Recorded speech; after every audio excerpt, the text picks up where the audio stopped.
Yeah, let's get it going. Went on ahead and got this char grill legacy fired up with that good charcoal company premium lump charcoal. Threw a chunk of that Crown Royal whiskey barrel up in there. Good old chunk of that barrel that they aged that good whiskey in. You see, I got this TriTip marinated in that Allegro Marinades Black Pepper. Went on ahead and got this ham too.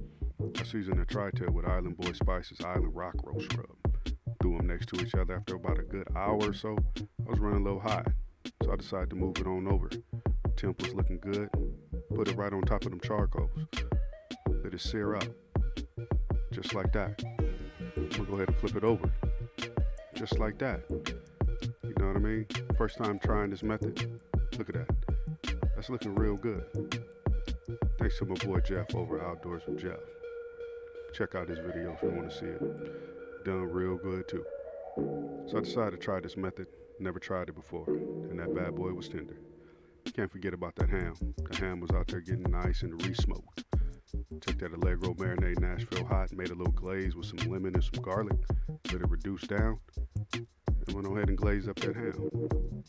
That black pepper marinade does some justice with that Island Boy rock roast rub on that tri-tip. That bad boy came out good. And that ham, it was already cooked. I just threw some extra smoke on it. But that Nashville Hot marinade made a damn good sauce. I can't forget about these sides. We had some of that Zatarain's yellow rice my wife hooked up, and she made these donuts too. Yeah.